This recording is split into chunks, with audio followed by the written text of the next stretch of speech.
I don't understand hurting your own sister, hurting a woman, hurting another person, period. But what possessed you to hurt this baby? I had a brother now charged with killing his sister and his 2-year-old niece. He has an extensive criminal history and only got out of prison last year. Already beat the hell out of me. Fisher's mother telling reporters Friday how her son had once attacked her, but Hey, what's up everybody? It's your girl Darling Darlyn back again with another video. And in today's video is a really sad story out of Houston, Texas. But before diving into the story, I want to give my sincere condolences to the family and all the parties involved. Today we're talking about this young mom and her baby girl out of Houston, Texas, who died in a brutal murder while trying to help her own family member, who at the end ended up being her mother. It's a very tragic story, and I don't mean to offend nobody, but just to bring awareness about it. Make sure to subscribe, like, and share.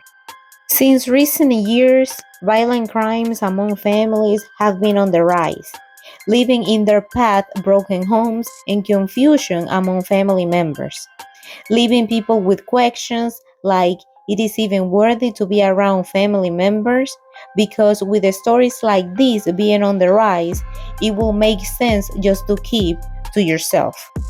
It was a Friday night, November 29, 2024, a day after Thanksgiving.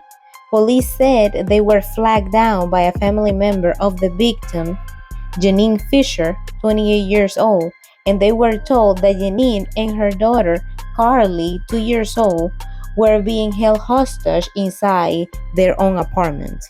Once the police arrived to the apartment, they encountered a horrific scene.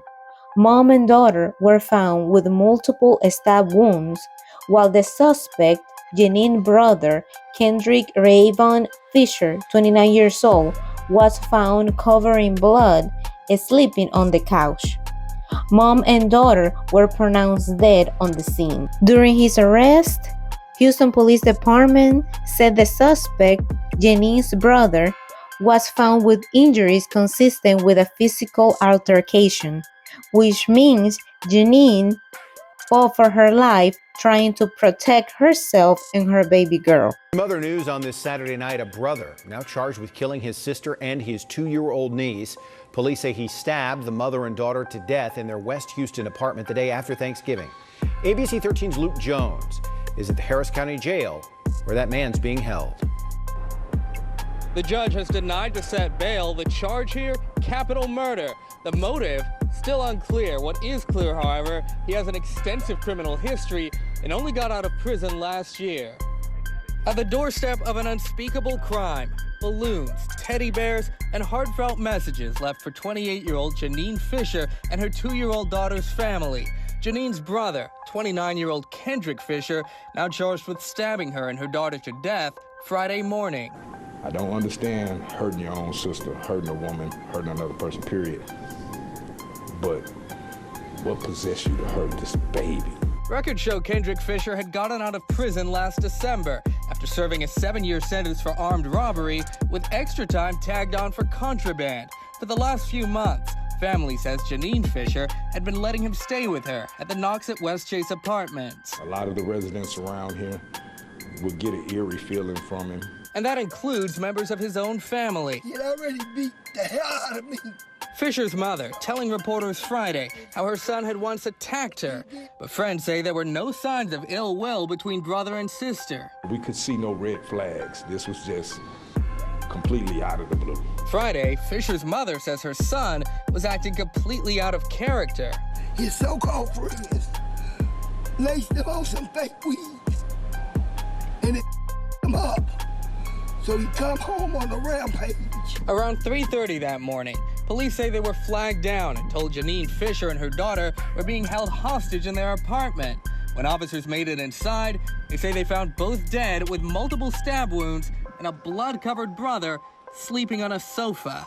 The apartment managers were crying about that. Residents were crying about that. Emmanuel Thomas's 3-year-old daughter, a frequent playmate of the murdered 2-year-old, a child whose death is just as perplexing as it is horrifying. She was defenseless. She can't do anything. She posed no threat to you. That's what I and a lot of other people are wondering. Wondering and asking questions. Police say only one man can answer. There were many red flags, but unfortunately, people ignore it, and I understand why. It was because the person involved was a family member. So as many doubts that you may have against somebody, it tends to disappear and be ignored because they are loved ones, and you feel the need to help them and have compassion for them. With that being said, as much as it can hurt, if there are drugs involved, a criminal history, it's better to stay away because when trauma, drugs, and criminality are involved, people can be unpredictable and you cannot trust them. The victim, Genene, helping her brother, allowing him to stay with her and her daughter, giving him a roof over his head, ended up losing her life along with her daughter. What a way to be paid for doing a favor to somebody in need.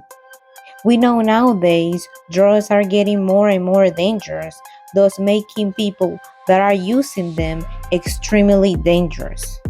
Again, to the family and friends, my condolences, and may the Most High give you strength in this difficult time. This is the story of a mom whom trying to do a good deed ended up losing hers and her baby's life. Let me know how you feel about this story. Don't forget to subscribe and see you in the next one. Subscribe to my mommy's YouTube channel. Pretty please!